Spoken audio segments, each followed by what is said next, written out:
Ինչ ազգանուն կունենա 2026 ընտրություններից հետո ընդդիմադիր ուժերի հնարավոր կոալիցիոն կառավարության վարչապետը Կարապետյան թե Քոչարյան։ Մենք հիմա ասում ենք արի ընտրատեղամաս ու մի հատ չափալախտու սրանց։ Եթե ընտրության մասնակցությունը բարձր լինի,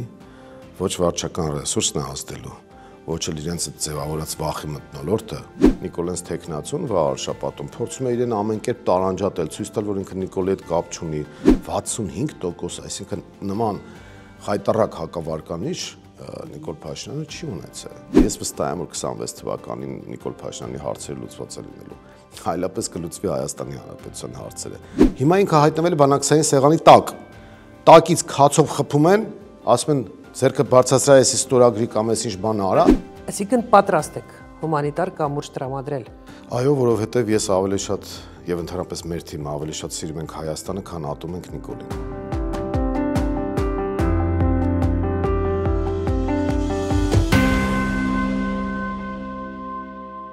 Բարև ձեզ այսօր իմ հյուրը Մայր Հայաստան կուսակցության նախագահ Անդրանիկ Թևանյանն է։ Բարև ձեզ, պարոն Թևանյան, ես ձեզ երկրորդ անգամ հարցազրույցի կանչեցի, որ խոսենք Էջմիածնից եւ Կիրակի օրը կայանալիք ընտրություններից։ Վաղար շաբաթ։ Ավելի խոշորացված, այո, ես արդեն հասկացա, ինչ պատկեր ենք ունենալու երկուշաբթի օրը։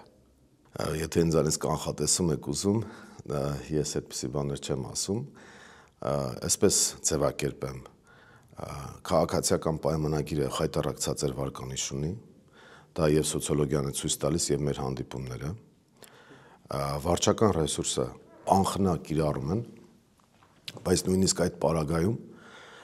իրենք բավական ցածր հնարավորություններ ունեն եւ ամենակարևոր խոսքը պատկանելու է վաղ շաբաթի քաղաքացուն, ընտրողին, եթե ընտրության մասնակցությունը բարձր լինի, ոչ վարչական ռեսուրսն է ազդելու, ոչ էլ իրենց ձևավորած վախի մթնոլորտը եւ այդ պարագայում քաղաքացիական պայմանագիրը կպարտվի հավաքական ընդդիմության ձայներին։ Քաղաքագետները սա նշում են նաև այս սցենարը ձեր ասած, նշում են նաև 26-ի համազգային ընտրությունների համար, ասելով, որ եթե մեծ մասնակցություն լինի, Փաշինյանը որևէ ձևով հաղթելու որևէ հնարավորություն չունի։ Նույնը փաստորեն մենք տեսնում ենք նաև վաղաշաբաթում։ Այո, տեսեք իրենք ինչ են արել։ Վաղաշաբաթ համայնքը նախկինում բաղկացած էր Էջմիածին քաղաքից եւ Ոսկեհատ գյուղից։ Իրենք այդտեղ խայտառակ արդյունքներ են արձանագրել եւ նույնիսկ իրենց ԿՊԱ-ական տեխնացուի հետ կապված կա կոռուպցիոն սկանդալ, թեև իրենք ապատասխանատու ձևով ասում են մենք իր հարազատների համար պատասխանատու չենք, այս նոր տեխնացուն ասում ես ինչ կապ ունեմ, փաստորեն ԿՊԱ-կանը ԿՊԱ-կանի հետ կապ չունի ըստ իրենց։ Երբ որ արդեն պարզ էր, որ գնում են արտահերթ ընտրությունների, իրենք միացրեցին Խոյ համայնքը, որը բաղկացած է 17 գյուղերից, միացրեցին վաղաշաբաթ համայնք խոշորացված դարձրեցին այն հաշվարկով, որ Խոյ համայնքում իրենք ունենալու են բարձր ձայներ, որովհետև Խոյի համայնքապետ ընտրվել էր այն տեխնացուն, որը հիմա ներկայացնում է ԿՊ-ին, որպես վաղաշաբաթի տեխնացու, այսինքն տեխնացուն Խոյից էր։ Իրենց հաշվարկն այն էր, որ Էջմիածնում կառաջադրվեն տեխնացուներ հիմնականում էջմիածինցիներից, այդտեղ ձայների բաշխումներ տեղի կունենան, իրենք Խոյում կվերցնեն օրինակ, չգիտեմ, 60-70%-ը եւ համամասնության մեջ կկարողանան կոմպենսացնել Էջմիածնի իրենց ցածր ձայները, ցածր վարկանիշը։ Դա հնարավոր սցենար է։ Ես ասում իրենք ինչ էին հաշվել։ Բայց այդ հաշվարկի դեմ մենք մեր հաշվարկը ներկայացրեցինք եւ մենք էլ մեր տեխնացուներին առաջադրեցինք Խոյ համայնքից, այսինքն մենք առաջադրեցինք տեխնացուներ Գրիշա Հարությունյանին, Դավիթ Կարապետյանին, Մանվել Բաբայանին եւ էլի մարդկանց, ովքեր Խոյ համայնքից են եւ ավելին ասեմ, ժամանակին եղել են այդ համայնքի գյուղերի ընտրովի ղեկավարները։ Այսինքն իրենք կարող են ԿՊԱ-ական տրամադրությունները ինչ ոչ թե կարող են, այլ կոտրել են։ Կոտրել են արդեն։ Այո, մենք ամբողջ թիմով ենք ներգրաված այդ process-ի մեջ եւ եթե իրենք մտածում են, որ Խոյ համայնքում շատ բարձր թվեր են ունենալու, ցուցանիշներ են ունենալու, մենք այդ համակարգը ջարդել ենք եւ դա է պատճառը, որ իշխանությունը քաղաքական եւ քրեական հետապնդման process է սկսել մեր տեխնացուների դեմ, կարում են գործ, սովորական է արդեն։ այո, սովորական է, բայց իրենք դա չէին անի, եթե այդ մարդիկ չմասնակցեին ընտրությանը։ Դավիթ Կարապետյանը 20 տարվա ղեկավար է եղել Ծաղկունք համայնքի, Գրիշա Հարությունյանը Դողս համայնքի ղեկավարն է եղել, Մանվել Բաբյանը Ամբերդ համայնքի ղեկավարն է եղել, եւ մեր ցուցակը գլխավորող Գրիշա Հարությունյանի եւ Դավիթ Կարապետյանի դեմ հիմա գործեր են հարուցված։ Եկեք թվարկենք, ով որ օժերն են մասնակցում Կիրակի օրը կայանալիք ընտրություններին, վաղ շաբաթում Հայրենիք կուսակցությունը, այսինքն Արթուր Վանեցյանին իրենք ինչ դիրքորոշում ունեն։ Ընդդիմադիր։ Կա հասկանալի է, որ ընդդիմադիր կա արդյոք այդ մասնակցող ուժերի մեջ հստակ ըմբռնում, որ որևէ ձևով իրենք ձայն չեն տալու ԿՊ-ին։ Այո, այդպիսի խնդիր մենք չենք տեսնում, կան ֆեյք ուժեր իհարկե, մենք նրանց հաշվի չենք առնում, կան ակնհայտ հետնապահներ, էլի իմաստ չունի քննարկելը, մենք Մայր Հայաստանը նախքան ընտրությունները տարածել ենք այն սկզբունքները, որով մասնակցում ենք եւ մեծ հաշվով կարծում եմ ընդդիմադիր դաշտի համար դա ամենաընդունելի սկզբունքն է, սկզբունք համար 1 որևէ պարագայում ԿՊ-ի հետ չհամագործակցել ոչ նախընտրական, ոչ ընտրական, ոչ հետընտրական փուլերում։ Երկրորդը ԿՊ-ի հետ ցայն տալ առնել ու բացառում է։ Երրորդը ընդդիմադիրները միմյանց դեմ քարոզություն չեն իրականացնում։ Հիմա չեք իրականացնում։ Ոչ, այդպիսի բան չկա եւ ես ուրախությամբ եմ արձանագրում, որ մենք հիմնականում թիրախավորել ենք քաղաքացիական պայմանագրին եւ նրան կցված այդ թուրքական 5-րդ Շարասյանը իդեմս Հանրապետություն կուսակցության եւ հաջորդ սկզբունքը, որ մենք առաջադրում ենք, տեսեք, ցանկացած ուժ, որ մասնակցում է ընտրության, եթե ինքը դրածո չէ, կեղծ չէ, այլ խնդիր չի լուծում, ձգտում է բացարձակ հաղթանակի համաձայն, ի սկզբանե նպատակը դա է լինում, որ դու վերցնես մեծամասնությունը եւ ինքնուրույն իրացնես քո ծրագրերը, բայց եթե ելնենք իրողություններից, իրատեսությունից, ռացիոնալիզմից եւ այլնից, ակնհայտ է, որ առանձին վերցրած որևէ ուժ շատ մեծ դժվարությամբ եմ պատկերացնում կամ գրեթե տեսական հնարավորություններ կան այդ դեպքում, որ որևէ ուժ վերցնի 50+% առանձին։ Հետևաբար դա նշանակում է, որ պետք է ձայները գումարվեն։ Մենք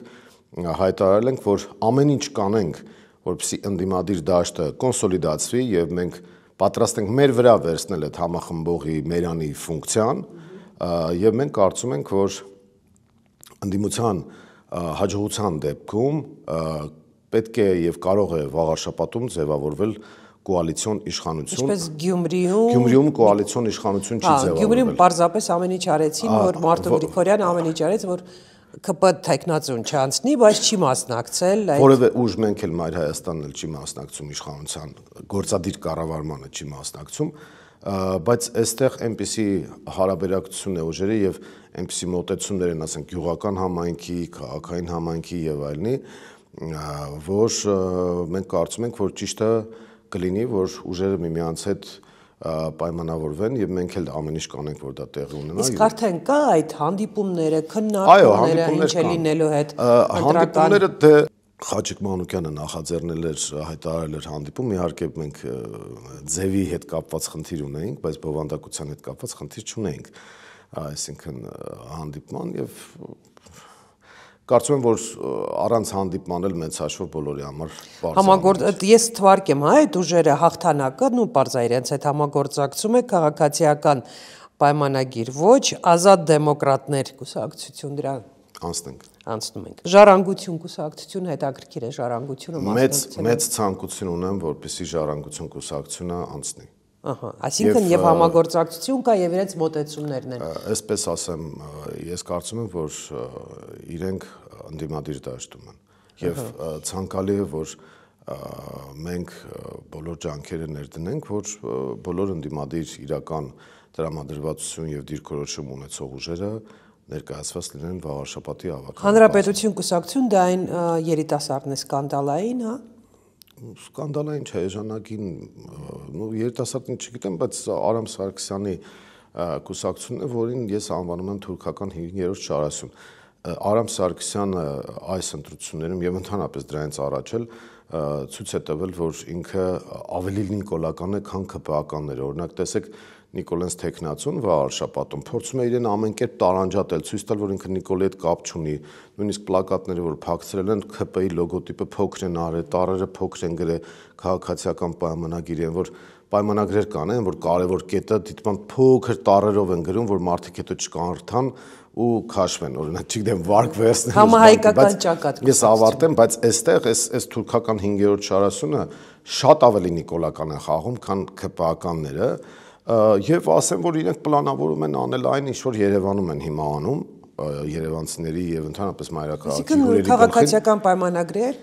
կոալիցիա ստեղծել։ Հա, կոալիցիա ստեղծել, բայց ինչ նպատակով։ Բացառապես թանկացումներ, թալան, կոռուպցիոն ռիսկեր, միայն կյանքի որակի վատացում։ Եկեք վերջացնենք ուժերի հետ համահայկական ճակատ կուսակցությունը իրենց մասին։ Ես կարծում եմ ընդդիմադիր դաշտում են։ Ահա, ընդդիմը եւ ըստ այդմ իրենց հետ բան կանեք, համագործակցեք։ Ընտրության արդյունքներից հետո խոսենք այդ մասին։ Տեսեք, մենք խոսեցինք այն մասին, որ Գյումրիի սցենարը չի կրկնվի, որտեղ Գյումրիում ըստ էության չի կրկնվի ինչ մասով։ Այն մասով, որ եթե համախմբվի ընդդիմությունը, հստակ կոալիցիոն կառավարություն, հստակ կոալիցիոն ինչ-որ Մենք դրա ջատագովն ենք, բայց Գյումրիի սցենարը կկրկնվի այն առումով, որ հավաքական ընդդիմությունը կիշխանազրկի ԿՊ-ին։ Ինչ ենք մենք ասում ոչ թե Գյումրի 2, այլ վաղաշաբաթ 1, որովհետև Գյումրիում ընդդիմադիր ուժերը պարզապես նպաստեցին ԿՊ-ի իշխանազրկմանը եւ մենք ուղղակի հայտարարեցինք, որ աջակցում ենք այն տեխնացուին, ով ավելի շատ ձայներ է ստացել, բայց այն առումով, որ զրկենք ԿՊ-ին իշխանությունից, մենք գործադիր պատասխանատվություն չենք վերցրել եւ մյուս ուժերն էլ չեն վերցրել։ Այստեղ ես այլ մոդել եմ տեսնում, որը հենց կոչվում է վաղաշաբաթ 1։ Վաղաշաբաթ 1-ի պարագայում հավաքական ընդդիմությունը զրկում է ԿՊ-ին իշխանությունից եւ ստանձնում է կառավարման պատասխանատվություն։ Այսինքն դասեր եք քաղել Երևանի եւ Գյումրիի ընտրություններից։ Դասերի խնդիր չէ, իրավիճակների տարբերություն կար։ Իրավիճակների տարբերություն։ Պարոն Թևանյան, տեսեք ինչ մոտեցում կա, ինձ մոտ ինչ հարց է։ Ամենահետաքրքիր հարցը, որ ես ուզում եմ ձեզ տալ։ Դուք փաստորեն գնում եք շատ ակտիվ ընտրարշավ եք անցկացնում, շատ ակտիվ, այսինքն աշխատանքի առումով երևի ամենաակտիվն եք, թե ես հիշում եմ եւ Երևանի ընտրությունները, ինչ որ ակցիաներ եք անում, անդադար զբաղված եք ամենօրյա ռեժիմով, 24 ժամյա ռեժիմով։ Նույնը անում եք Գյումրիում եւ նույնը անում եք հիմա։ Արդյոք ճիշտ ձեր դեպքում կարելի է ասել, որ այդ բանաձևը, որ կապ չունի դու ինչ վարկանիշ ունես, ակտիվ աշխատի եւ քո վարկանիշը հստակ կբարձրանա, եթե դու ճիշտ ընտրարշավ անցկացնես։ Ես ասեմ, Մայր Հայաստանի վարկանիշը բավական բարձր է, նույնն է չմիացնում, որովհետեւ այս համացանցի դարում գումարած այն հանգամանքը, որ Էջմիածինը մոտ է Երևանին, իրենք տեսել են օրինակ Երևանի Մայր Հայաստան խմբակցության աշխատանքը։ Մայր Հայաստան խմբակցությունը միակ, չեմ ասում լավերից կամ միակ խմբակցությունն է, որը ընտրության հաջորդ օրվանից աշխատում է քաղաքացիների հետ։ Դուք նկատած կլինի տրանսպորտի թանկացում, կլինի կարմիր կետագծերի թանկացում։ Մենք իրավական հարթության մեջ ենք կռիվ տալիս, փողոցում ենք կռիվ տալիս, ավականիում ենք կռիվ տալիս։ Միակ խմբակցությունն է իդեպ, որտեղ պարակտվածություն չկա, այսինքն Երևանի մյուս խմբակցությունները բոլորը։ Իշխանությունը հանած, որովհետև իրանց մոտ այսպես իրենց միավորում է կերակրատաշտը, մեզ միավորում է գաղափարը, մեզ միավորում է աշխատանքը եւ այդ աշխատանքը հեշտացնում են նկատել։ Ամեն դեպքում, պարոն Թևանյան, գործում է այդ սխեման։ Եթե լավ ընտրարշավ անցկացնես, ամբողջ օրը աշխատես, դու կարող ես քո վարկանիշը։ Տեսեք, Մայր Հայաստանը, այո, միանշանակ Մայր Հայաստանը հեշտացնում ներկայացված չի եղել, որովհետեւ այդ ժամանակ ձևավորված չի եղել Մայր Հայաստանը, երբ որ 21 թվականին է եղել ընտրություն։ Հիմա մենք փաստորեն առաջին անգամ մտնում ենք ընտրարշավի մեջ։ Նույնը Գյումրիում էր, առաջին անգամ էլ մտանք ընտրարշավի մեջ։ Մեր ձևով շարժումը հասկանալի պատճառներով չի մասնակցում վաղարշաբաթի ընտրություններին։ Այդ առումով ինչ որ կոնֆիգուրացիա փոխվել է, որ իրենց չմասնակցությամբ, եթե իրենք մասնակցեն, մենք այլ պատկեր ունենայինք եւ արդյոք վաղ շաբաթում Փաշինյանի ղեկավարած կուսակցությունը ավելի քիչ շանս կունենար ինչ որ ձևով հաղթելու, օգտագործելով վարչական ռեսուրսը։ Եկեք եթեներով չխոսանք, ես չեմ կարող ասել, որովհետև այդպիսի չափումներ չունենք մենք, բայց միանշանակ է, որ նրանք ովքեր ընդդիմադիր են տրամադրված, հաստատ քվեարկելու են ընդդիմադիր ուժերի օգտին։ Իհարկե, եթե մասնակցեին նաև այլ ուժեր, ավելի մեծ մոբիլիզացիա կլներ ընտրողների, բայց տվյալ դեպքում մարդիկ, ովքեր դեմ են այս իշխանությանից, դա բայց կան մարդիկ, ովքեր դեմ են, բայց նաև չեն գնում ընտրություններին, ասում են, լավ, մենք չունենք ինչ որ ուժ, որին կարող ենք Այսպես ասեմ, ես միացնում բոլոր տարբերակները, ուրեմն վաղ շաբաթում ավելի ճիշտ բոլոր տարբերակները առաջադրված են, այսինքն կոնկրետ ես մեր մասով կարող եմ ասել, եթե մարդիկ կան ասում են, դե կառավարման փորձ պետք է ունենան, մեր ցուցակը գլխավորում են համայնքի ղեկավարման տարիների փորձ ունեցող մարդիկ, եթե ասում են ծրագիրը պետք է լինի լավը, մենք ներկայացրել ենք ծրագիր եւ դա շատ լավ ընդունելության է արժանացել, մասնավորապես ես կուզենայի նշել, որ Զվարթնոցի հետ կապված մեր առաջարկը շատ լավ է ընդունվել, կարուսելի տարածքի լրիվ լքված ուրվականային միջավայր է հիշեցնում, մինչդեռ դա կարող է դառնալ զարդը վաղաշաբաթի եւ մենք ներդրումային պայմանավորվածություններ ունենք արդեն քննարկել ենք, որ մեր իշխանության պարագայում մարդիկ կվստահեն մեզ եւ ներդրումներ կանեն։ Երկրորդը, տեսեք, մենք հարևան Վրաստանի օրինակը բերեմ, էլի, հեռու չգնանք, չասեմ Վատիկան, չնայած այդ գիտենք, ուրեմն Մսխեցյան, շատերը եղել են հավանաբար, ուրեմն վրացիները կարողացել են այնպես գովազդել, որ դարձել է փոքրիկ քաղաք, որ ինքը դարձել է, ասենք, լրջագույն հազարավոր, տասնյակ հազարավոր, 100,000-ավոր մարդիկ գնում են այնտեղ ամուսնանում են, որովհետև ինֆրաստրուկտուրաներ են ստեղծել, քաղաքը հյուրանոց ունի, այդ փոքրիկ քաղաքը հյուրանոց ունի, սրճարաններ կան, արտադրություն կա, սուվենիրներ, ենթակառուցվածքը, ԶԱԳՍ-երը 24 ժամյա ռեժիմով գործող, ասում են եկեք մեր մոտ, ցանկացած ժամին ով ուզում է գա, մենք կարող ենք այստեղ ամուսնությունը գրանցել, արարողությունը կազմել։ Հիմա մեր Էջմիածինը, որը մենք համարում ենք համայն հայության հոգևոր մայրաքաղաքը եւ այդպես էլ կա, այն մշակութային ժառանգությունը, որ ունի Էջմիածինը, նայեք մրցակցային առավելությունները, որը նման է Մսխեցյանի, իդեպ Մսխեցյան նույնիսկ Էջմիածինն ավելի մոտ է նույնիսկ Երևանից, քան Մսխեցյան։ Տուրիստը գալիս է, կարող է գնալ ոչ թե Երևան, այլ Էջմիածին։ Զվարթնոց օդանավակայանին ավելի մոտ, այդ մեկ։ Երկրորդը մայրաքաղաքին մոտ, այսինքն եթե տուրիստը գալիս ուզում մայրաքաղաքի հետ շփվել, ինչի գնա մայրաքաղաք, նա կգնա Էջմիածին, Էջմիածնում կմնա գիշերակացով, ծախսեր կանի, կօգտվի ենթակառուցվածքներից, հսկայական մշակութային ժառանգության հետ կծանոթանա եւ այդտեղ փող կմտնի քաղաքը, ոչ թե կկեղեքեն օրինակ գյուղացիներին կասեն եկեք ձեր ջերմոցների համար վճարները թանկացնենք, որ բյուջեն լցնենք, որ իբր թե մանկապարտեզ են կառուցելու, սուտ, այդ մանկապարտեզը սուբվենցիա ծրագիր։ Հիմա ես ձեզ ասեմ, մենք ագրեսիվ գովազդային եւ մենեջերական արշավ պետք է իրականացնենք, որ Էջմիածինը դառնա այն տուրիստական կենտրոններից մեկը, որի պոտենցիալը ինքը ունի, օրինակ նույն հոկտեմբերի 8-ը Էջմիածնի օրը, այնպես պետք է նշել, որ համահայկական տոնի դա վերածվի։ Ոչ մի բան չկա, Էջմիածինը ինչ է իրանից ներկայացնում։ Նախ հյուրանոցներ չկան, գործնականում չկան, 1-2 այդպես ինչ-որ փոքր բան չկան։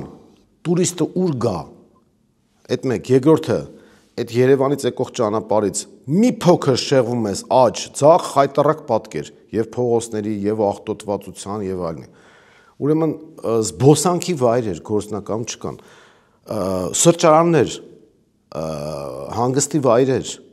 ենթակառուցվածքներ, իդեպ այդ քաղաքում նաև ինտերնետն է վատ։ Մենք արձանակ, չգիտեմ, փաստն եմ արձանագրում։ Այսինքն նայեք, ենթակառուցվածքներ չկան, գովազդային process չկա, եւ մոտեցում չկա, որ Էջմիածնում տուրիստը ինչ պետք է անի, գալիս է տուրիստ այդ կենտրոնական փողոցով հասնում է եկեղեցի մոտ, մոմավառում կես ժամ մնում այդտեղ, թողնում գնում է։ Այսինքն մենք տուրիստին պետք է բերենք այդտեղ, որ ինքը առնվազն տուրիստական կենտրոն ստեղծել։ Բոլոր պոտենցիալ Մսխեցյայից ինչով է պակաս է։ Ոչ մի բանով պակաս չի, ավելի մոտ է Երևանում կամ Մսխեցյան, ավելի մեծ է, ավելի շատ հուշարձաններ կան օդանավակայանին։ Եվ օդանավակայանի մոտ։ լավ օրինակ է, հետաքրքիր օրինակ է։ Այսինքն ես ծրագրից էի խոսում։ Մենք մենյուն առաջարկում ենք ընտրողին։ Եթե այլ մարդիկ այլ ուժի են ուզում, այդտեղ էլ հնարավորություն կա։ Ինչով է տարբերվում Հայաստանում, մենք գիտենք, միշտ տեղական կառավարման մարմինների ընտրությունները միշտ այսպես երկրորդական ընտրություններ են եւ այդ ընտրություններով երբեք չէին չափում համազգային ընտրությունները, հա, մոտավորապես ուրիշ երկրներում այլ է, մենք գիտենք, որ օրինակ Վրաստանում մի քանի անգամ, գոնե մի անգամ ես հաստատ հիշում եմ, գնացել են արտահերթ ընտրությունների, որովհետև տեղական ինքնակառավարման այդ ընտրություններում իրենք պարտվել էին։ Նույնը եվրոպական երկրներում, երբ որ այլ պատկեր է ցույց տալիս, քան ընդհանուր ազգային պատկերն է, ուժերը կամ հրաժարական են տալիս, կամ արտահերթ ընտրությունների են գնում, Հայաստանում այլ ձևով, որովհետև լուրջ չեն ընկալում այդ ընտրությունները։ Հայաստան տեղական ինքնակառավարում չկա որպես այդպեսին, դրա համար է այդպես։ Հիմա էլ համայնքային ընտրություններ ասենք։ Հա, տեսեք, տեղական ինքնակառավարումը ցանկացած պարագայում դա նշանակում է տեղական բյուջե։ Տեղական բյուջեի հնարավորությունները բավական սուղ են բոլոր համայնքներում եւ արդյունքում ստացվում է, որ տեղական իշխանությունը ձևավորում է վերևից։ Հիմա մենք Մայր Հայաստանը, եթե ֆիքսենք ժամանակագրությունը ստեղծման օրվանից բոլոր այդ խոշոր տեղերում մասնակցում ենք եւ մենք ներքևից ենք ձևավորվում, մենք նաեւ այդ կուսակցականացման ճանապարհը այդպես ստացվեց։ Ներքևից Երևանում մենք քաղաքականացրեցինք ընտրությունները, սրանք թող զարմանալի չթվան, սրանց պարագայում իրենք միշտ կուզեն, որ ընտրությունները ապա այնտեղ էլ քաղաքականացրեցինք, այստեղ էլ են քաղաքականացնելու եւ ինչով է կարեւոր վաղարշապատի ընտրությունը։ Ուրեմն 3 հարթություն կա,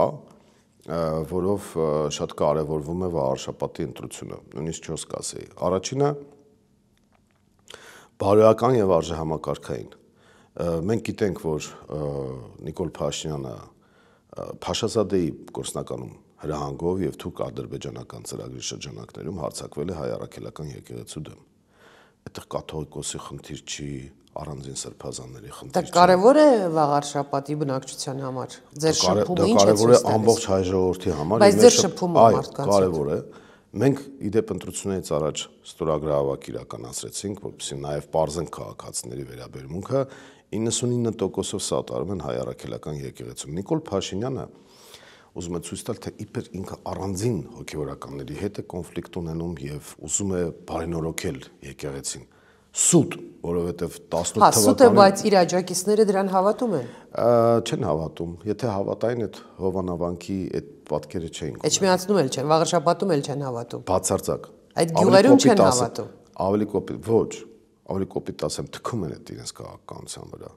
Ու այդ թքելու պատկերը մենք։ Բայց այդուամենայնիվ այնտեղ կան մարդիկ, որ ըստ ձեզ կարող են գնալ եւ 20-30% մարդ կարող է գնալ եւ ձայն տալ։ Դե գիտեք ինչ, կոպիտ ասած մի հատ թուրքի բերես տնես էլի, այդքան ձեն քաղաքի իշխանությունը միշտ վարչական ռեսուրսով։ Այ հիմա մենք եկել ենք վարչական ռեսուրսի համար, հա, վաղարշապատի։ Ես այնտեղ կիսխտես թողեցի վաղարշապատի հետ կապված, տեսեք, 3 հարթություն կա, էլի, առաջինը այդ արժեհամակարգային եւ բարոյական հարթությունը։ Արժեհամակարգայինը եկեղեցուն է վերաբերում եւ դա քաղաքական հարց է, դա թուրքական պատվեր է, որի դեմ պետք է առնել։ Բարոյական առումով ուրեմն իշխանությունը շատ հետաքրքիր է, շատ սիմվոլիկ է իդեպ ասեմ, այս ընտրություններին հանդես է գալիս ուրացողների դաշինքով։ Ուրեմն նշանակել են մի հատ տեխնացուի, որի հայրը Մեխակ Մեխակյանը փառահեղ ճանապարհ անցած նորմալ հերոս տղա է եւ տղա էր եւ մարդ էր եւ շատ մեծ հարգանք է վայելում այդ շրջանում եւ ընդհանրապես շատ բարձր վարկանիշ ունի, ինքը ազատագրմանն է մասնակցել եւ ես ոչ թե որ մահացած է դրա համար են իր մասին բարձր կարծիքի մարդիկ դրական, այլ բոլորն է գիտեն անցած ճանապարհը։ Հիմա իր տղային նշանակել են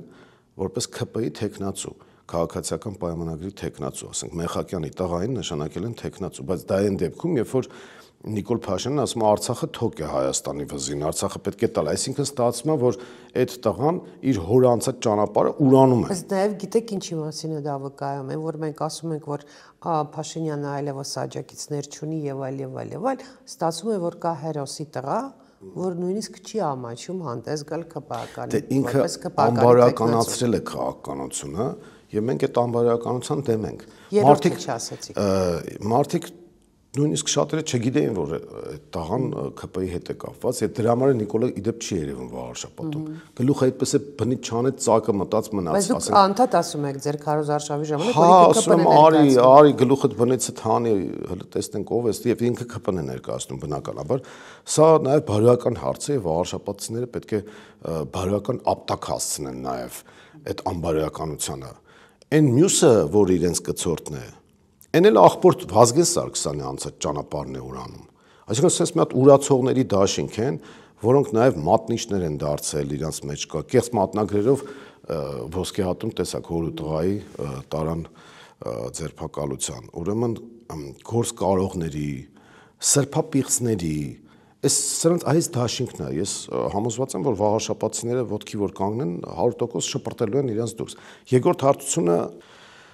վերաբերում է կառավարմանը։ Այսինքն իրենք խայտարակ կառավարում են իրականացրել, նույնիսկ իրենց 7 տարվա կառավարման ընթացքում կոռուպցիոն սկանդալներից այնքան ոչ մի բան չի եղել։ Այն ինչ որ մենք տեսնում ենք, այդ ասֆալտը գնացել ինքներս էլ այդ որ տարածում են այդտեղ մարդիկ տեղյակ չեն, գյուղերում ասֆալտն է։ Ուրեմն գյուղ մտնող մի հատ հատված կա այդտեղ ասֆալտ է, ընդ որում շատ անորակ ու կասկածելի, այսպես տրամաբանության մեջ կոռուպցիոն հնարավոր ռիսկերով, գյուղի մեջ խայտարակ վիճակ։ Գնացինք իրենց տեխնացուի գյուղ ամենավատ վիճակն էր փողոցը։ Բացի դրանից, որ գյուղացիների մի զգալի մասը հստակ է, հա, արդեն որ նախկիններին չեն սիրում, կոպիտ ասած Քոչարյանին չեն սիրում։ Բացի դրանից, իրենք այլևս ինչ փաստարկ ունեն քաղաքացիական պայմանագիր կուսակցությանը ընտրելու համար։ Այնց հետաքրքիր է, դուք խոսել եք այդ մարդկանց հետ, հարցրել եք դուք ԿՊ եք ընտրել, ինչ է փոխվել ձեր կյանքում, ձեր գյուղում, ձեր սոցիալական վիճակն է լավացել, ինչ է եղել, էլի ինչ լավ բան է ձեզ հետ տեղի ունեցել։ Տեսեք, նախ ես որպեսզի զգացողություններով չխոսեմ, մենք զուգահեռաբար հետազոտություններ ենք նաև անցկացնում սոցիոլոգիական, ուրեմն 40% մարդկանց նույն Խոյ համայնքում, Վաղարշապատ համայնքում պահանջում են Նիկոլի անհապաղ հեռացումը, այսինքն իրենք այսպես ամենակատաղի տրամադրում։ Ձեր սեփական հարցման արդյունքն։ Այո, 40%-ի կարգի անհապաղ հեռացում, անհապաղ։ 65%-ը հեռացում, այսօր կլինի, վաղը կլինի, բայց անպայման պետք է հեռանա։ 65%, այսինքն նման խայտարակ հակավարկանիշ Նիկոլ Փաշինյանը չի ունեցել։ Մարդիկ ֆիքսել են, որ սխալվել են, բայց մարդիկ նաև այլընտրանք են փնտրում եւ մենք հենց դա ենք ասում վաղարշապատցիներին, որ եթե դուք այլընտրանք եք փնտրում, այդ դեպքում կարող եք գալ դեպի Մայր Հայաստան, որովհետեւ մենք այդ այլընտրանքային մոտեցումը ներկայացնենք ինքնուրույն ենք, ինքնուրույն որոշումներ ենք կայացնում եւ նոր ուժ ենք։ Բայց դա չի կարևորը։ Կարևորը, որ Նիկոլ Փաշինյանը չունի այդ վարկանիշը, հայլ կերպ ասած առաջվա նախշումը չի։ Եթե առաջվա նախշումը լիներ, կգար Երևան։ Իսկ եթե մենք ասում ենք վարչական ռեսուրսներ, այ կարող եք ասել, այդ Վաղարշապատի ընտրությունների օրինակով,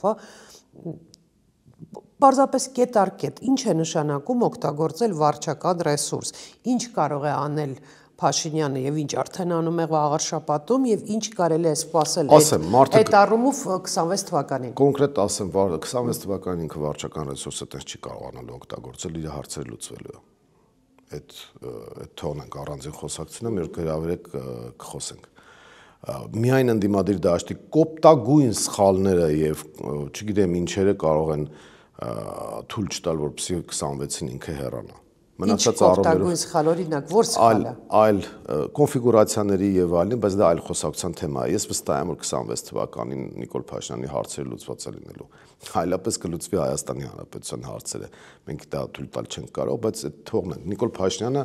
ավարտված գործիք մի գործիք է մնացել իր ձեռքը 26 թվականին։ Ինքը եթե ֆունդամենտալ ձևով չկեղծի, իսկ եթե ֆունդամենտալ չկեղծեց ընտրությունները շանս չունի։ Հենց ֆունդամենտալ կեղծեց ընտրությունները հեղափոխության տրիգեր է տալու ինքը։ Այսինքն ինքը նպաստելու է, եթե կեղծեց ընտրությունները ժողովուրդը ոտքի է կանգնելու։ Ես համոզված վստահ եմ դրա վրա։ Այսինքն չի կանգնել Արցախի կորստի ժամանակ հիմա է կանգնելու։ Այո, ինքը Արցախի հարցով չի եկել իշխանության, ինքը արցախյան լեգիտիմություն չունի։ Մեր նախորդ բոլոր իշխանությունները այս կամ այն ձևով արցախյան լեգիտիմություն են ունեցել։ Առաջին նախագահի օրոք Արցախյան պատերազմում հաղթանակ, թողնենք այդ մոտեցումները, երկրորդ նախագահի օրոք ամրապնդում, խաղաղության շրջան եւ բանակցություններ։ Այսինքն եթե ձևափոխենք, այն ինչ դուք ասում եք, այլ ձևակերպենք, ժողովրդի մեծ մասի համար Արցախը այսօր գոնե կարևոր թեմա չէ, իսկ ընտրություններ կեղծելը կարևոր թեմա է։ Տեսեք, Արցախը ոչ թե կարևոր թեմա չէ, այլ մարդկանց նախ տասնամյակներով ուղեղները լվացին, որ Արցախը բեռ է։ Իհարկե բոլորը չէին այդպես մտածում, բայց այդ Արցախը բեռեի ներկայացուցիչը եկավ, ամենակեղտոտ ներկայացուցիչը եկավ իշխանության եւ Նիկոլ Փաշինյան, իդեմս Նիկոլ Փաշինյանի դարձավ իշխանություն։ Բայց հիշենք 18 թվականի հիմնական կոդերը, սոցիալական արդարություն այսպես կոչված, ժողովրդական լեզվով ասած թալանի վերադարձ եւ իշխանությունը պատկանում է ժողովրդին, այլ դուք 3 միլիոն վարչապետներ եք։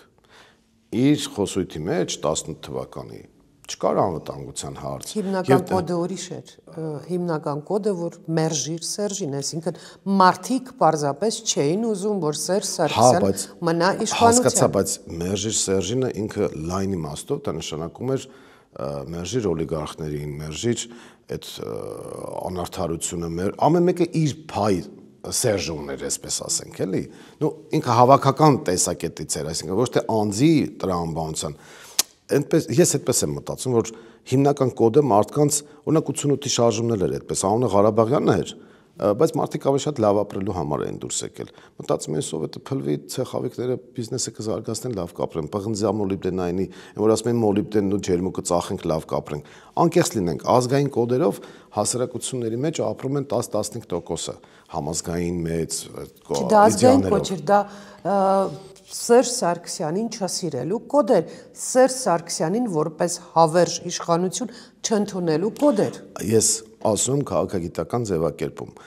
երկու հիմնական մոտեցում, թալանը վերադարձնենք ժողովրդին, բոլշևիկյան էր էլ ըստ էության, էքսպրոպրիատորների էքսպրոպրիացիա։ Եվ երկրորդը ժողովուրդ ջան, դու ես իշխանության աղբյուրը։ Դե մերժիրը դա նշանակում է, որ այս երկու բաները չեն եղել, թե չէ խո անձի սիրունությանը կամ գեշությանը չեն նայել։ Դուք փաստորեն կրկնում եք այն, ինչ ասել է Ռոբերտ Քոչարյանը, որ եթե փորձի իսկապես այդ լուրջ կեղծել ընտրությունները, առանց կեղծիքի Նիկոլ շանս չունի։ Ժողովուրդը դուրս կգա փողոց։ Ժողովուրդը եւ քաղաքական իրական ուժերը։ Այսպես ասեմ, հիմա նայեք։ Իսկ գուցե ընդդիմությունը մի քանի ամիս շուտ դուրս գա փողոց կանխելու համար։ Բա հիմա մենք փողոց ենք դուրս եկել։ Բա իրական ընդդիմությունը այն է, որ պայքար, մենք հիմա փողոց ենք դուրս եկել։ Փողոցում բառացման իմաստով։ Իհարկե, բա այդ որ մեծ խոսում են, ուժեր կան, չէ՞, ասես մենք էս անենք, բա գայք ընտրության մասնակցեիք։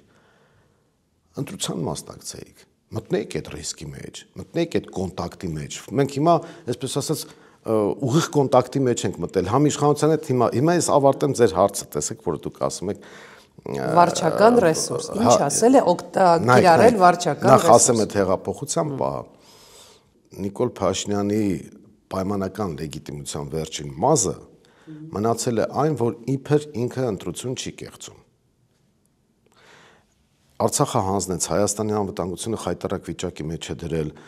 թալանի վերադարձ չկա, իրենք թիվ 1 թալանչիներն են դարձել։ Մարդիկ ավելի լավ չեն ապրում հաստատ։ Ավելի վատ են ապրում։ Միայն ասֆալտն է մնացել։ Գները բարձրացել են, մարդիկ ծանր վիճակի մեջ են, գների թանկացում, հարկերի բարձրացում, տեղական տուրքեր, վճար, ամեն ինչ, տրանսպորտից սկսած վերջացած հարկերը, մարդկանց կյանքը վատացել է։ Հիմա մնացել է վերջին, այսպես ասած 3 միլիոն վարչապետի բանաձևը։ Հիմա եթե ինքը այդ 3 միլիոն վարչապետի բանաձևն էլ է կեղծում, Բայց դեռ պետք է ապացուցել, ժողովուրդը պետք է տեսնի, որ կեղծում է։ Ժողովուրդը կտեսնի։ Այս դրա համար եմ ասում, ինչ ասել է օգտագործել վարչական ռեսուրս եւ կեղծել ընտրությունները։ Կետերով կարող եք ասել։ Վաղարշապատի ընտրությունները կոնկրետ մեր օրինակով ասեմ։ Գնում ենք հանդիպման։ Գյուղում գալիս է դպրոցում աշխատող փոխտնօրեն։ Ասում են բարև ձեզ, ինչպես եք եւ այլն։ Հաջորդ օրը իմանում ենք այդ մարդուն գործից հանել են։ Այսի վարչական ռեսուրսը։ Մյուս գյուղն ենք պատրաստվում այցելել։ Պարզվում է այնտեղ ուսուցիչներին հավաքել են, ասեն հանկարծ չիմանանք, որ դուք գնացել եք Մայր Հայաստանի հետ հանդիպմանը։ Կոնկրետ օրինակներ եմ ասում։ Այն մյուս գյուղում ուսուցիչներին մենք ճշտել ենք, որ դուք դրան դեմը ո՞նց կարելի է առնել, ինչ պետք է անել, որ այդ վարչական դրա դեմը քաղաքացին շատ գեղեցիկ ձևով մենք ասել ենք, Ժորժ ջան, քանի որ սկզբնական փուլում մենք տեսնում ենք, որ խնդիրներ էին առաջանում, մարդ գալիս է մեզ բարևում ու գործից հանում են, կամ չգիտեմ։ Մեզ մի բարևեք, բայց ընտրություններին գնացեք մեզ։ Մեզ մի բարևեք։ Մեզ ասեք տնից բարևեք, բայց գնացեք ընտրատեղամաս եւ հերները անեցեք։ Գնացեք քվեախցիկում հարցերը լուծեք իրանց։ Այդպես էլ պետք է անել։ Եթե տեսեք մենք առաջին չենք զգում։ Այո։ Սկզբնական փուլում չենք լուծում։ Վարչական ռեսուրս։ Մենք միակ ուժն ենք, որ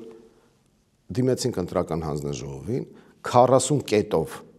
հիմնավորեցինք խայտառակությունները վարչական ռեսուրսի ու ասեցինք օրենքով եթե առաջնորդվեք, քաղաքացիական պայմանագրի գրանցում պետք է ուժը կորցրած ճանաչվի։ Իհարկե ռոմանտիկ չէինք, որ հավատայինք, որ դա լինելու էր, բայց ամեն դեպքում դիմել ենք։ Հիմա իրենք այսպես ֆինտ ու ֆլյուշկաներով ասեցին չեն նորմալ, վարչական ռեսուրս, ասենք տեղական ինչ-որ գործողություններ են արվում, խոստումներ են տրվում, վարչական ռեսուրսի կիրառում, երբ որ մտնում ես Էջմիածին, կարծես այդ թող ներողությունատվության տակդիրների գովազդ լինի իրենց տեխնացուին, որ կպցրել են։ Մեկ էլ տենց տակդիրները կամ պամպերսը բանն են գովազդում, որը ամենաշատ կեղտոտվող ապրանքն է, որ մարդիկ շատ առնեն, ենթադրենք։ Բայց կան որակյալ են անորակը։ Իրենք այդ անորակը այնքան են ուզում գովազդեն, որ մտնում ես Էջմիածին, այսպես բոլոր ձողերի վրա ես դրա անունը դրել եմ պտտաձողեր։ Այդ պտտաձողերի վրա ամրացրել են իրենց պաստառները եւ փաստացի միակն է, որ այդ հնարավորությունը ստացել է։ Ճշում բյուջետային աշխատողների վրա։ Այո, մարդկանց ստիպել, երրորդը։ Մարդկանց ստիպել, մասնակցել, օրինակ, իրենց հանդիպումներին, մարդկանց վախեցնել, որ մենք կիմանանք, որ դու ես արը եւ քեզ կամ քո բարեկամին կհեռացնենք աշխատանքից։ Վարչական ռեսուրսի կիրառում, օրինակ մենք այդ որ արձանագրում ենք, մեր տեխնացուների դեմ քրեական գործ կարել։ Իշխանական ռեսուրսի կիրառումը, մարդը ոչ մի բան չկա։ Իսկ ինչ եք ասում, որ ադմինիստրատիվ ռեսուրսի կիրառումը չի աշխատի 2026-ի համազգային ընտրություններին։ Որովհետև դա համապետական ընտրություն է։ Համապետական է, այսինքն ինչով է։ Այդքան ռեսուրս չունեն, որ բաշխեն։ Այսինքն տեսեք օրինակ Գյումրիում ինչ արեցին։ Գյումրիում ամբողջ նախարարություններին լցրել էին Գյումրի եւ կեղծ խոստումներ էին տալիս եւ մարդկանց ծրի ինչ որ բաներ էին անում, էս էին անում, այն էին անում։ Մի հոգու էլ բռնեցին, ասեցին, որ մենք բարձել ենք, որ վառելափայտ է բաժանվել որպես ընտրակաշարք եւ այստեղ աշխատեց են բանաձևով, ասում քննության ժամանակ կարեւոր է ինքդ քո հետքի վրա դուրս չգաս։ Այդ մարդը, որ վերցել էր այդ վառելափայտը, ցուցմունք էր տվել, որ հայ այդ բանն էր արել, ԿՊ-ի տեխնացուներ արել, հետո ասեցին վայ, ոնց որ սխալվել են գնատուն։ Հիմա տեսեք, վարչական ռեսուրսը ամբողջ Հայաստանում չի աշխատի, որովհետև այդքան հնարավորություններ չկան։ Իրանք հիմա տեսեք, ամբողջ ուժը կենտրոնացրել են վաղարշապատում, չէ՞, նախարարով, մարզպետով, օրինակ իրավախ խախտում չի, որ պետական պաշտոնյաները առանց արձակոտ գնալու աշխատանքային ժամերին եկել են գզրի նման ընկել են դռնեդուր։ Ինչ անել, որ 26 թվականի ընտրություններին չլինի այդ ձևով չկարողանան ամեն դեպքում կիրառել այդ ադմինիստրատիվ ռեսուրսը եւ ինչ անել, որ մարդիկ գան ընտրություններին, որ մասնակցությունը բարձր լինի, որտեղ բոլորն են ասում, որ եթե շատ մարդ եկավ ընտրություններին, Փաշինյանը ընտրվելու շանս չունի։ Մարդիկ պետք է նայեն կյանքը ինչ է ցույց տալի, կոնկրետ պրակտիկան։ Երևանի ընտրությունները, հիշեցնեմ, խայտառակ ցածր մասնակցություններ, որովհետեւ մի մասը հիասթափված էր եւ մենք անընդհատ կոչ էինք անում, որ պետք է մասնակցել ընտրությանը, բայց ապատիկ վիճակ էր, մի մասը չէր հավատում, հետո նաև քարոզ կար մեր իզարմանս մեզ ընդդիմադիր դաշտից, որ պետք չի մասնակցել, պետք է բոյկոտել եւ այլն, այդ պարագայում անգամ ընդդիմադիր տրամադրությունը ընտրողի հաղթանակ տարավ։ Հա, ես հիշում եմ։ Այսինքն այնտեղ իրանք մնացին իշխանության ընդհանրապես այդ հանրապետություն կուսակցությանը իրանց կցելով որպես 5-րդ շարասյուն եւ որպես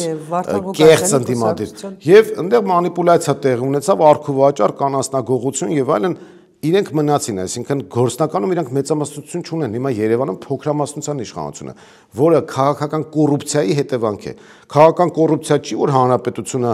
Երևանում հանդես էր գալիս որպես իբր ընդդիմություն, հետո գնաց կծվեց ԿՊ-ին, այսինքն խաբեց ընտրողներին, քաղաքական կոռուպցիա տեղ ունեցավ, տակնել ինչ գործարքներ են, մենք արդեն տեսնում ենք։ Հաջորդ քայլը տեսեք, ես ձեզ ասեմ հիմա, Մայր Հայաստան Երևանում մասնակցել է, ցածր մասնակցություն է եղել ընտրողների եւ մեծ հաշվով մենք ցույց ենք տվել ինչպես են աշխատում որպես ընդդիմություն։ Դրա օրինակը ցույց ենք տվել, բայց նաև օրինակով ցույց ենք տվել, որ գնացենք։ Հիմա այս շարքը շարունակեմ։ Գյումրիում այդ հետևությունը արեցին գյումրեցիները։ Մեծ մասնակցություն ցուցաբերեցին, ի զարմանս նաև իշխանության։ եւ իշխանության ամբողջ վարչական ռեսուրսը տապալեցին գյումրեցիները։ Կա շանս, որ նման բան կլինի նաեւ 26 թվականին, որ մարդիկ բարձր Այո, մենք հիմա այդ երրորդ շանսը ցույց ենք տալիս վաղ շաբաթում։ Իհարկե,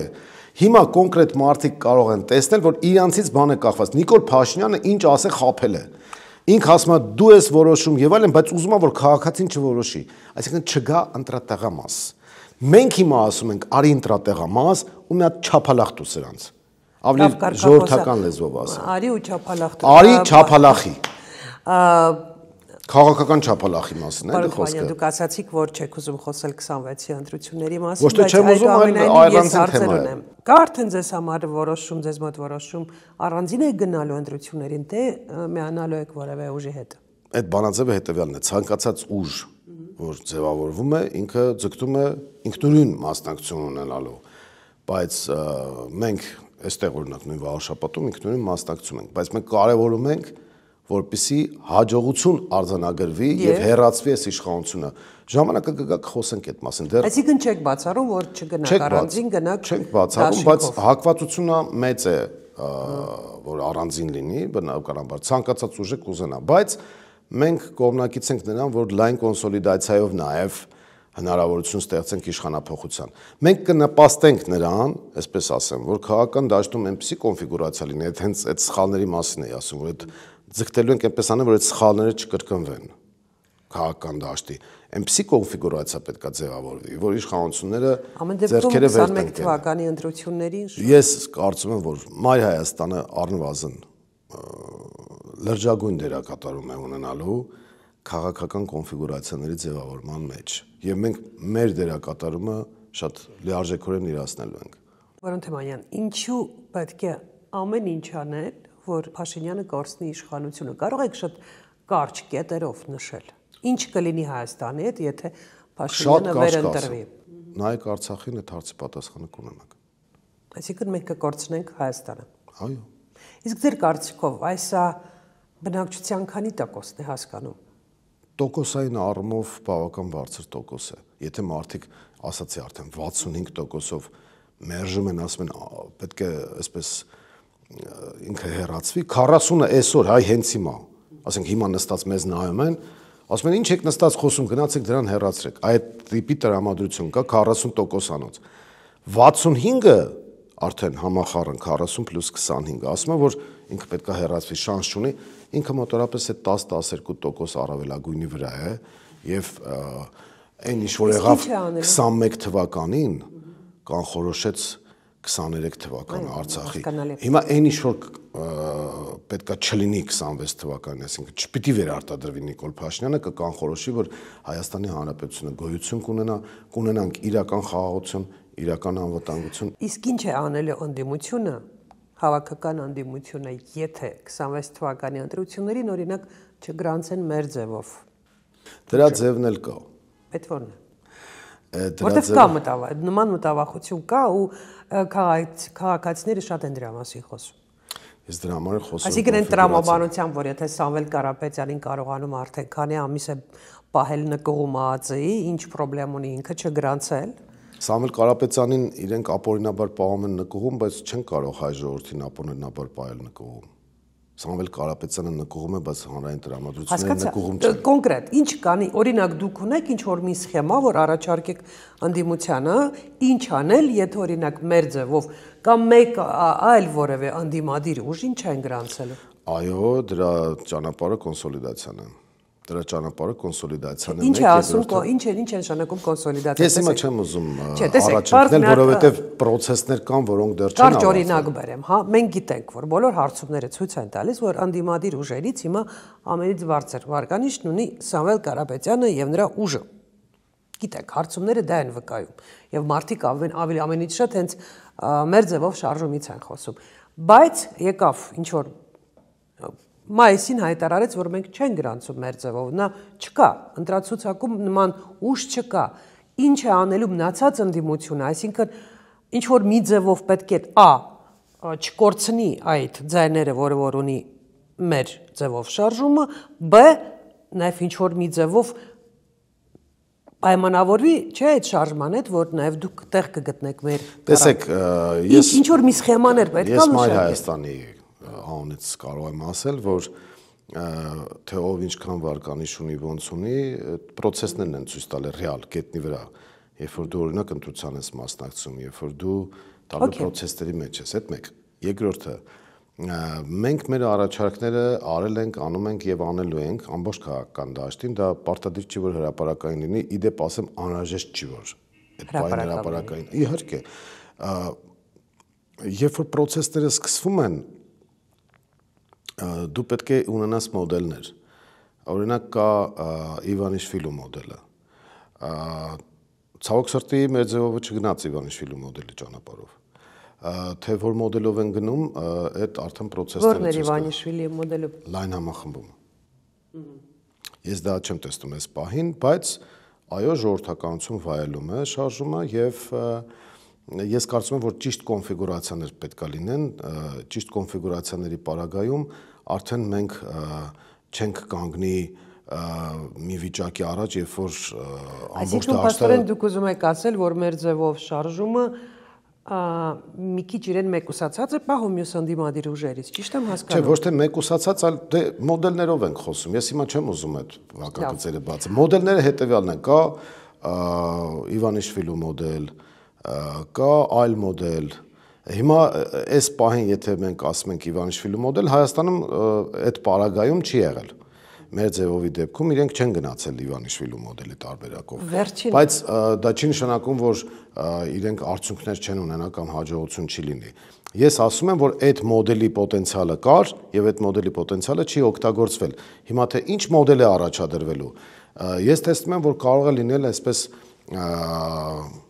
շիրենգաների մոդելները այդ դեպքում, չնայած լայն կոնսոլիդացիայի պարագայում արդեն անկախ նրանից ում կգրանցեն, ում չեն գրանցի, ում ինչ կանեն, այդտեղ արդեն էական չի լինի, տարբերություն չի լինի, թե ով որտեղ է գտնվում։ Գնան լայն կոնսոլիդացիա դեռ ժամանակ կա։ Ժամանակ կա, իհարկե մենք որպես քաղաքական պրոցեսներին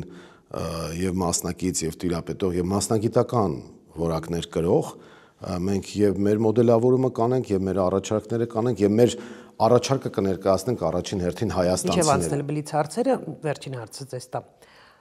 Արդյոք ձեր կարծիքով պայթել է օգոստոսի 8-ի փուչիկը եւ այլևս չկա Թրամփի օգնությամբ PR-վելու հնարավորություն Փաշինյանի համար։ PR փուչիկը պայթել է, բայց չի պայթել Հայաստանի գլխին կանգնած վտանգը, որովհետեւ Ալիևը դրանով փաստացի միջանցք է ստացել։ Գործնականում ինքը ստացել է դա։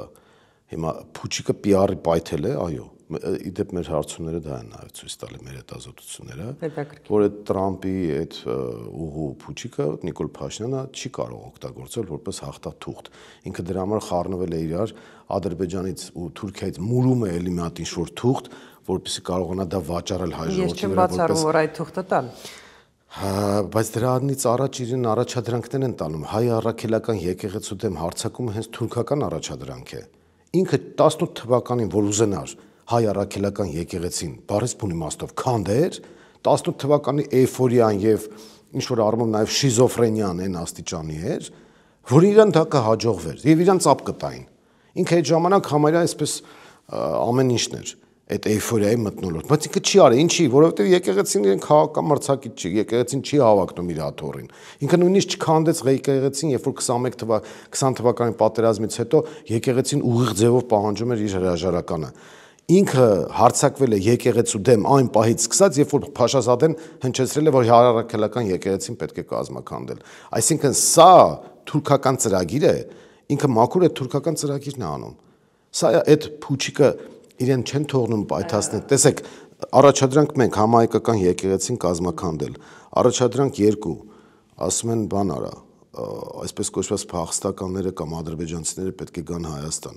Հիմա ինչ են Սևանի թեման գցե, Ալիևը ինչ է խոսում, նույն տեխնոլոգիան է։ Սևանը պահանջում է, որ Զանգեզուրի միջանցքը ստանան, հետո սա էլ ասի զատո Սևանը չտվեցինք։ Ոնց որ Արցախի հետ կապված ինչ էին ասում են, թե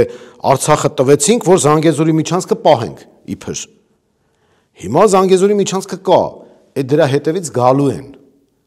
Ինքը թուղթը տվել է արդեն, առանց որևէ բանի։ Միանշանակ չի, որ այդ թուղթը տվել է Վարդան Թևանյան, այդ ամենայնիվ կա հնարավորություն բանակցելու ամերիկյան կողմի հետ է։ Բոլորի հետ կա հնարավորություն։ Հա, բայց բանակցողն ով է Նիկոլը։ Հա, եթե իհարկե Նիկոլը, նայեք, Նիկոլը մենք բանակցային սեղանի շուրջ ենք Արցախի հետ կապված, քանի Արցախը կար, Հայաստանը բանակցային սեղանի շուրջ էր։ Հետո Նիկոլը այնպես արեց, որ Հայաստանը հայտնվեց բանակցային սեղանի վրա, այսինքն սկսեցին Հայաստանի վրա բանակցել, հիմա ինքը հայտնվել է բանակցային սեղանի տակ։ Տակից քացով խփում են, ասում են ձերքը բարձրացրա էս ստորագրի կամ էս ինչ բան արա։ Բայց ես նկատի ունեմ, որ պետք չէ ասել, որ հստակ արդեն Զանգեզուրի միջանցքը այսպես կոչված տվել է եւ ոչինչ չի կարելի անել, որովհետեւ եթե նույնիսկ լսեք հայտարարությունները հնչող Բաքվից, օրինակ Ալիևի հայտարարությունը ասում է Թրամփի ուղի Զանգեզուրի միջանցքով, այսինքն ըստ էության ինչա ձեռք բերել Ալիևը, ինքը ձեռք է բերել հնարավորություն կրկին միջազգային օրակարգ բերել so-called Զանգեզուրի միջանցքը։ Դրա դեմ կարելի է պայքարել, եթե ունենանք նորմալ իշխանություն։ Իհարկե կարելի է, ոնց որ նոյեմբերի 9-ը մեր երազանքների փաստաթուղթը չէր, բայց դրա շուրջ կարելի էր բանակցել ու հայկական Արցախ կունենանք, այդ հնարավորությունը կար։ Այս մարդը լրիվ հանձնած լրիվ թուրքական ծրագրով։ Մակրոն, Միշել, Բայդեն այս երեքի խաղաղությամբ, Էրդողանի ուղիղ միջնորդությամբ։ Հիմա իհարկե հնարավոր է, այստեղ ռեալ անվտանգություն ապահովել, հյուսիս-հարավ աշխատացնել։ Այդ ամեն ինչ հնարավոր, բայց ոչ Նիկոլի պարագայում։ Այս բոլոր հարցերի շուրջ ես հետ ավելի մանրամասն կխոսենք եկող տարի ընտրություններից առաջ։ Հիմա անցնեմ բլից հարցերին։ Պատասխանում եք այո, ոչ, եթե չեք կարողանում այո, ոչ, տալիս եք շատ կարճ պատասխան։ Առաջին հարցը։ Էջմիածնում Փաշինյանը կպարտվի։ Կարծում եմ այո։ Ով կհաղթի 2026-ի ընտրություններում։ Մենք։ Ինչ ասել է մենք։ Ընդդիմությունը եւ մասնավորապես մենք։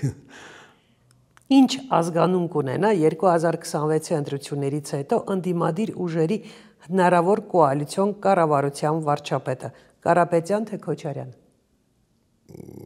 Միգուցե այլ ազգանուն։ Ամեն ինչ հնարավոր է։ Հումանիտար կամուրջ Փաշինյանի համար պետք է թե պետք չի, այսինքն ձեզ համար ո՞րն է կարևոր անցնցում ինչ որ շրջան Նիկոլ Փաշինյանից հետո, թե ամեն դեպքում արդարություն եւ Նիկոլ Փաշինյանը պետք է կանգնի դատարանում։ Ես կարծում եմ, որ Հայաստանին պետք են մեծ հաջողություններ, իսկ Նիկոլյանց պետք են մեծ ցնցումներ։ Ես ցնցումների կողմնակից չեմ։ Այսինքն պատրաստ եք հումանիտար կամուրջ տրամադրել։ Այո, որովհետև ես ավելի շատ եւ ընդհանրապես մեր թիմը ավելի շատ սիրում ենք Հայաստանը, քան ատում ենք Նիկոլին։ Շնորհակալություն։ Խնդրեմ։